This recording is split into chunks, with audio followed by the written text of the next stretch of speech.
ආයිබෝන් ඔයාලා හැමදිනාටම welcome back to our channel. ඉතින් museum එකට ගිහිල්ලා ඉවර වෙලා පුතාව එකගෙන ගියා කට්ටි ෂාක් වලින් වෙස්ට්මිනිස්ටර් යන්න බෝට්ටුවේ. ඉතින් යණ්ඩයි එණ්ඩයි පැය දෙකක ගමනක්. ඉතින් ගොඩාක් සතුටු වුණා එයා. ඉතින් මම හිතනවා ඔයාලත් මේ වීඩියෝ එක බලලා ගොඩාක් සතුටු වෙයි කියලා. ඉතින් හමු වෙමු නැවතත් ලස්සන වීඩියෝ එකකින්. ආයිබෝන්.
ladies and gents, very shortly we're going to be arriving at our first stop. This is Tower Bridge Quay.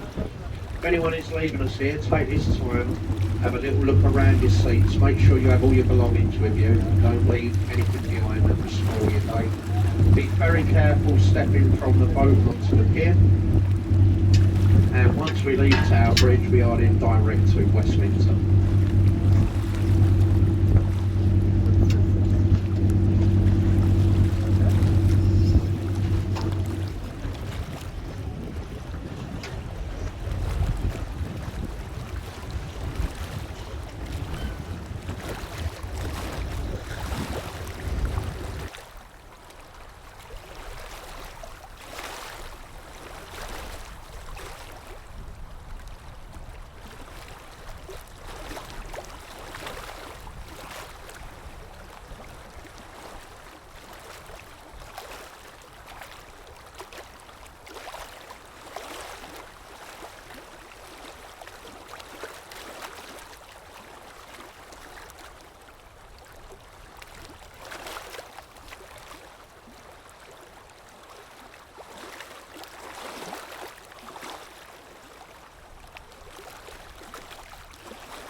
Well, for the passengers who've just boarded us, welcome on board the Mercuria on our journey to Westminster.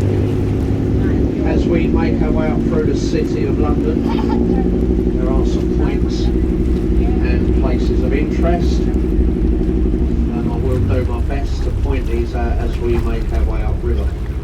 I would like to point out I'm not a professional guide. Don't make any mistakes, please bear with me.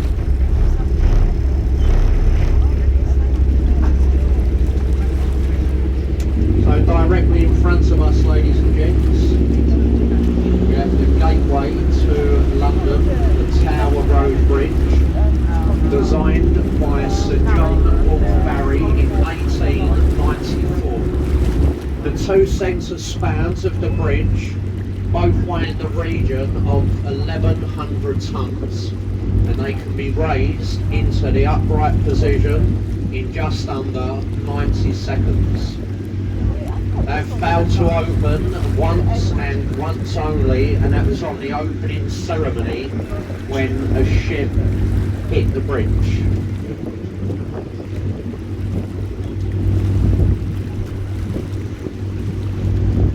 Now as we go beneath the bridge, ladies and gents, if you look directly on our right hand side, behind the trees, we have the world famous Tower of London. The centre parts are the oldest parts, and that is where you will see 4 towers and flagpole, known as the Norman's Keep or the White Tower. It dates back to 1070. Did many things in its time, including a royal mint, a royal bassoon, a royal observatory, a royal fortress, and a place of execution. 2 of the last people to be imprisoned in a tower was actually the Craze brothers. They was only in there overnight. They went late from the army. Now in front of us on the left-hand side, we have the C-35 HMS Belfast. The Belfast has 12 guns, 6 at forward and 6 at aft. They are capable of firing a 102-pound shell up to 14 landmines. If the Belfast was to fire her guns in anger, she could hit targets in places such as Kew, Croydon and done 14 miles away. She has over 7 different decks to explore, right away from the engine room up to the navigation bridge.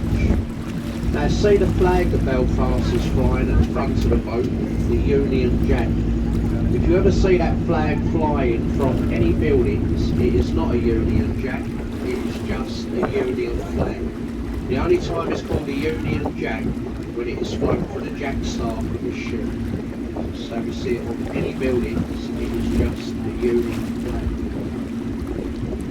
And just coming up on the right hand side, the yellow brick building, that's the old Billingsgate fish market. There was a fish market stood on this site for over 900 years. It's now moved further downstream to larger premises on the Isle of Douglas.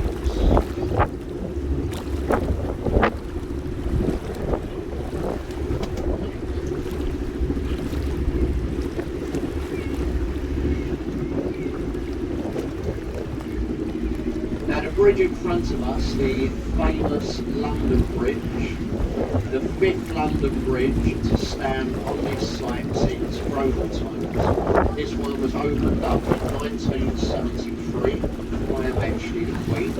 The one before this, it now stands in the Arizona desert across a man-made lake called Lake Abhiman. It was sold up to America before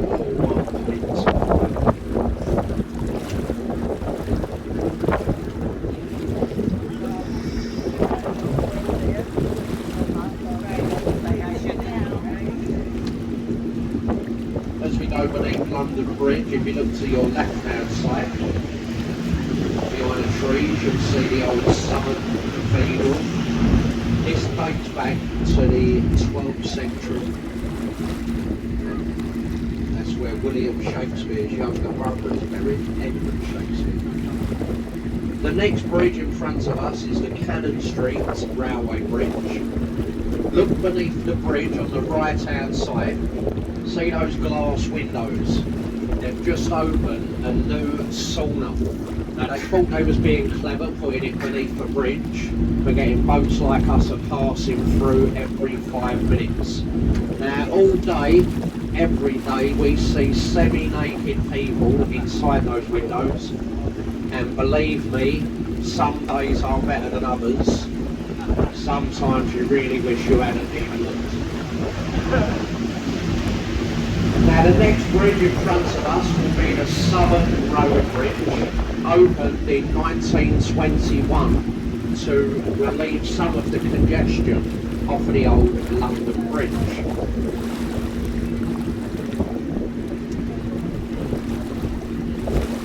As we pass through the bridge, if you look in front of us on the left hand side, you'll see a white circular building.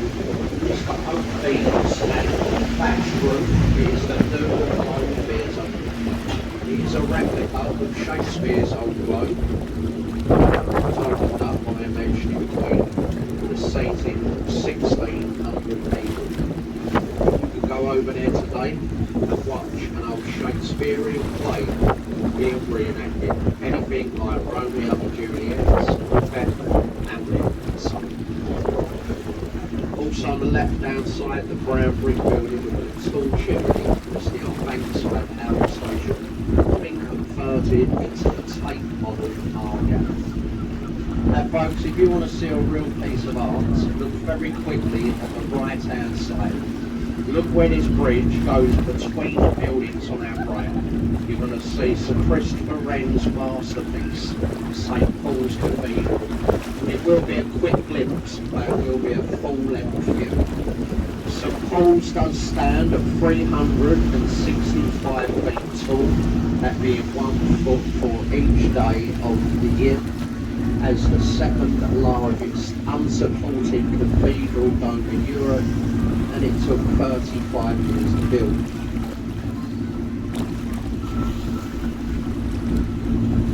The next bridge in front of us is the Blackfriars Railway Bridge.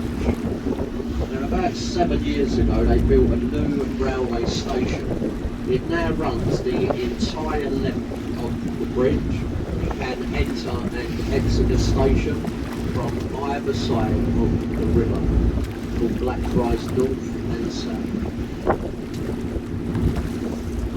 As we go beneath the bridge, if you take a look on either side of the road, you're going to see 8 red support columns. These are what remains from the old St Paul's Railway Bridge, built by Isambard people through now. As you can see, they took the top piece of the bridge away and made it unsafe for the modern day trains. They left the support columns in place, fear of undermining the foundations. The other 2 bridges. The last bridge and group of 3 Blackfriars Road. Now if you look directly on our right hand side, you'll see a white building with a green sloping roof. That's the old City of London School for Boys. But also keep looking on the right hand side, just behind this white crane that's coming up on our right. There's a red and white building. It's got green glass on the roof of the building. Look above the green glass. Can you see the small statue? There's a man standing on one leg with one arm up in the air. That statue is Mercury, the wingtip messenger. He stands on a building in a place called Fleet Street.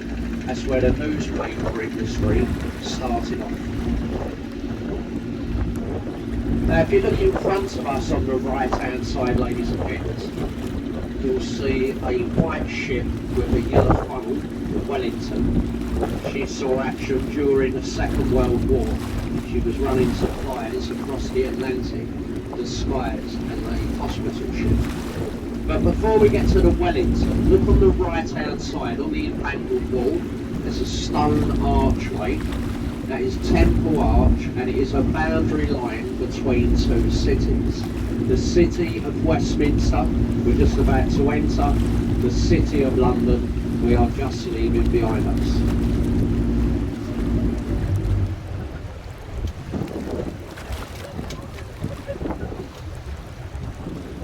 Now if you look in front of us on the right hand side, ladies and gents, behind the trees there's a large white building with a small green dome in the centre.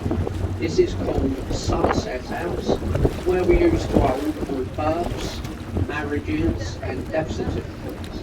It used to be known as Hatcham, Matcham and Dispatcham. It's now owned by Catcham, the Inland Revenue. The next bridge in front of us, the Waterloo Road Bridge, more affectionately known as the Ladies' Bridge. When the bridge was built, it was built by 80% female labour, due to the fact that men was away in the armed forces. The ladies faced the bridge with a very expensive, self-cleaning Portland stone. Every time it rains in London, the face of the bridge clean itself. It was also the only bridge to be built on time and under budget. So as you can see, the ladies of London, they really did do a fantastic job building this bridge, so well done the girls.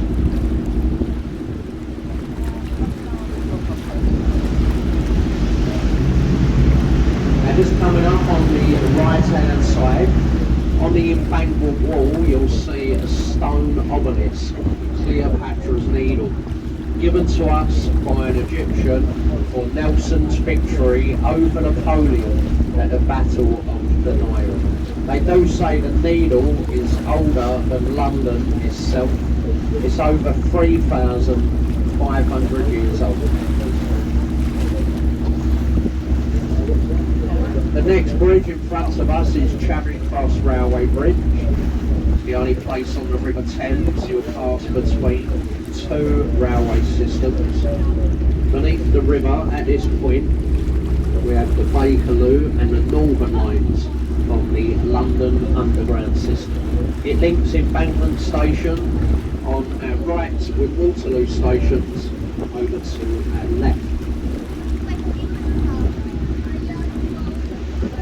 Once through the bridge, just coming up on the left hand side, is the London Eye Millennium Wheel, the 3rd largest patient wheel anywhere in the world, capable of carrying 850 people. It takes 30 minutes to do one round turn. We have been told it has been the biggest tourist attraction anywhere in Europe over the last few years. Directly in front of us we have the Westminster Bridge. Look above the bridge on the right hand side, you'll see the St Stephen's Clock and the Elizabeth Tower. Many people actually think this is called Big Ben. Big Ben is just the name of the 13-ton bell which strikes on the hour inside the clock tower, named after Sir Benjamin Hall. He was the Commissioner of Works. Well, ladies and gents, very shortly we're going to be arriving at Westminster Pier. Now, once we reach the pier, everyone must leave this boat. This boat does now go out of service until 3:15. 3:15 we go out of service till. Now, the next returning boat in the service, folks, will leave at 2:30, and that will go from boarding point B. That will be directly behind us on the pier. So the next boat leaves at 2:30. Just stay in your seats, folks, as we are going into the pier. This for your own safety.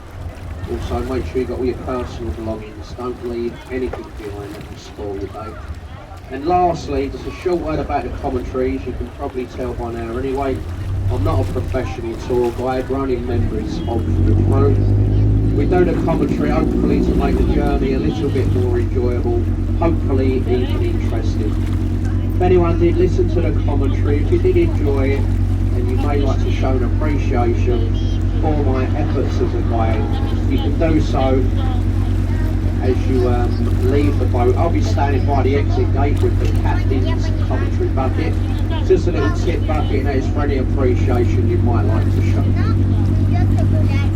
There is one thing I'd like to thank you all for, folks, and that is your very kind attention. Thank you.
and they executed him by the grace of Wapping in 1701. Off to our right, we have St Mary's Church at Rotherhithe, and that's the resting place of a Captain Christopher Jones. He was the part owner and the master of the pilgrim ship, the Mayflower. If you look at the Mayflower pub on our right, between the buildings, just coming into view, it flies the Union flag and the Stars and Stripes. The weather vane on that pub is a perfectly scaled replica of the pilgrim ship herself. That's because the Mayflower set sail from a pub near that site, where she was mooring to avoid paying her port fees and taxes. The Mayflower left Rotherhithe, she sailed to Plymouth to pick up more pilgrim fathers, and then she sailed on to the New World. She eventually returned to Rotherhithe, where she was broken up on the foreshore in 1624. Some of the timbers were used to repair the old St Mary's Church roof as well. Well, we've got lots of buildings in this area with the word wolf on top. And lots of people ask us, what does the word wolf actually mean? Now, truthfully, nobody's too sure, but I know a couple of good suggestions. I will give you two of them. You can decide which one you think is best.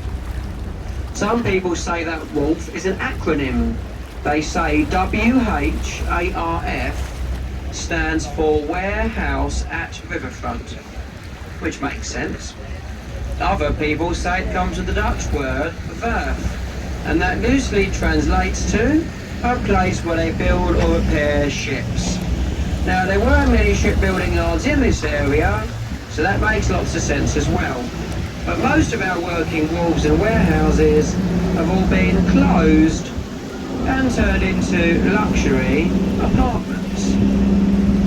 On our immediate left, we've got a lovely white pub with a willow tree next to it. That's the Prospect of Whitby, one of our oldest riverside pubs. There's been a pub on that site since 1520. When it first opened, King Henry VIII was the King of England.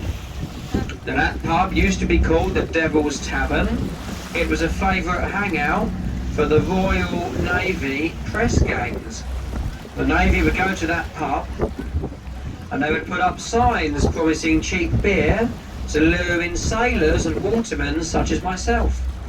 You would go and have a couple of pints in there, and on the way out of the door, you would be hit over the back of the head with a lump of wood or a sailing pin. You would wake up a day or two later on a ship at sea, and you had been press-ganged into the Royal Navy.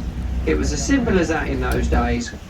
Not many people wanted to join the Royal Navy because the life expectancy for an adult sailor was only 2 years. You could die from scurvy or something far, far worse.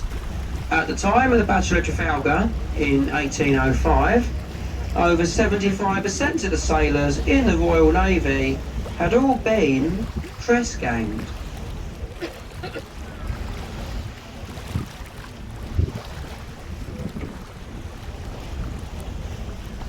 But directly ahead of the boat, straight in front of us, we have the entrance to Limehouse Marina.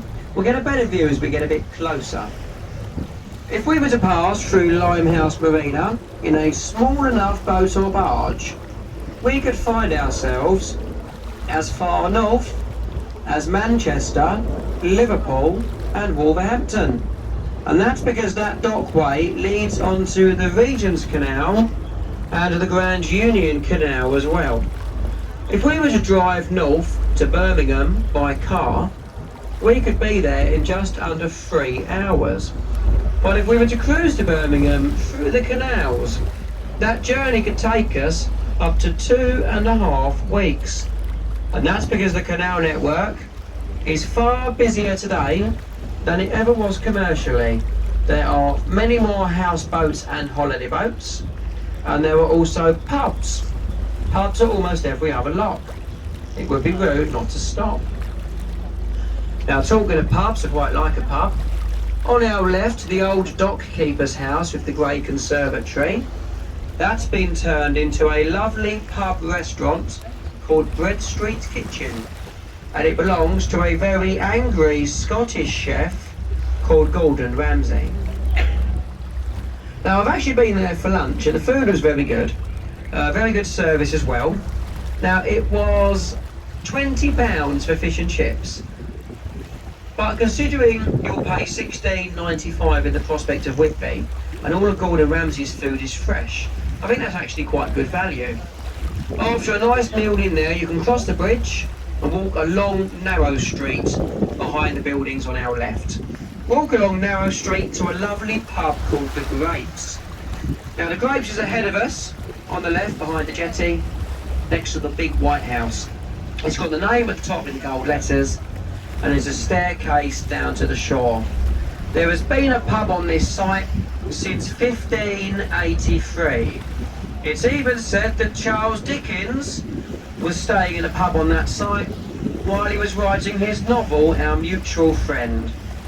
Now, the truth is, that might be one of the oldest pubs on the banks of the Thames, but if you visit The Grapes, you'll soon find it has some of the most modern prices. It's actually part owned by the actor and performer Sir Ian McKellen, and he has purchased that pub to safeguard it and stop it from being turned into a chain pub, much like a Wetherspoons. But the area ahead of us, this is Canary Wharf or Docklands, and the tall buildings stand on the old West India Dock. That was the busiest dock system in the world. It was all dug out by hand. After containerisation, the docks closed, and this area was mostly derelict for almost 30 years. Now, after that, a very clever Canadian company called Olympia and York started to build cofferdams in the dock. They pumped the water out of each dam, and that gave them the footprints for the first few buildings. Over the last 25 to 30 years, this has turned into our new financial centre here in London, because many of the major banks and corporations have all moved down here. It's also where you'll find lots of bars and restaurants on the quayside, a rather large underground shopping centre, and the Museum of London Docklands, which is well worth a visit, and it's free as well. But I'll just take a few moments to tell you a bit about the river we're travelling on. Now, the River Thames is the second longest river in the UK. The longest is the River Severn. The Thames is 215 miles long, and 67 miles of that is the tidal section that we are travelling on today. The tideway runs from Southend-on-Sea ahead of us, all the way up to Teddington, where we have our first of 44 locks. On the other side of Teddington Lock, we have 148 miles of non-tidal river that steps its way up lock by lock, all the way up to the source of the Thames, which is in Kemble in Cirencester up in the Cotswolds. Now, we have 2 tides a day here in London. We have 5 hours of an incoming tide called the flood, and then 7 hours of an outgoing tide called the ebb. The rise and fall is about 7.5 metres, anything up to 30 feet. Now, the river water may look quite dirty, but scientists tell us that the quality of the water wouldn't have looked much different when the Romans first arrived in around 43 AD. That's because the Thames is a mud-based river with a fast-flowing tide. It always churns up the mud. That's what gives it this murky appearance. Believe it or not, the Thames is one of the cleanest rivers to pass through a major city anywhere in the world. We have over 128 different species of fish, including salmon and trout, more than 90 species of bird. We have short-snouted seahorses, and we even have a seal colony down in the estuary of around 3,000 seals as well. Considering the river was declared biologically dead in the 1960s, that's quite an incredible feat. Now for the next part of the journey, we've got lots of luxury riverside apartments, so I'll leave you in a bit of peace, and then when we get to Greenwich, I'll talk you through the return sailings back up to London, and I'll point out the places of interest in Greenwich as well. But before I do that, I'll just tell you a little bit more about the commentary. Now I did say at the start, we're not tour guides on these boats, we are only the crew of the boat. We're here to take you along the river safely, but we take it upon ourselves to point out places of interest to try and make your trip a little bit more interesting. Now we've got our blue guidebooks on board, we've even got a recorded commentary. We feel like live guides are a lot more interesting and a lot more personal. If anybody has enjoyed my few words and would like to show any appreciation for my efforts as a guide, you can do so in a short moment when I pass through the boat in the tried and tested fashion of carrying the captain's silver tip bucket. But all that leaves me to say, folks, is thank you very much for your kind attention so far. I will be back with you a little bit closer to Greenwich. Thank you very much, folks.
Appreciation for the commentary.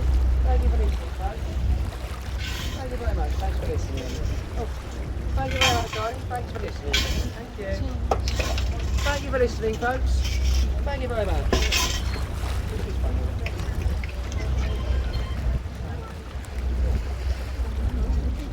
Hello? Oh, thank you very much, folks. Thanks for listening. Yes, thank you.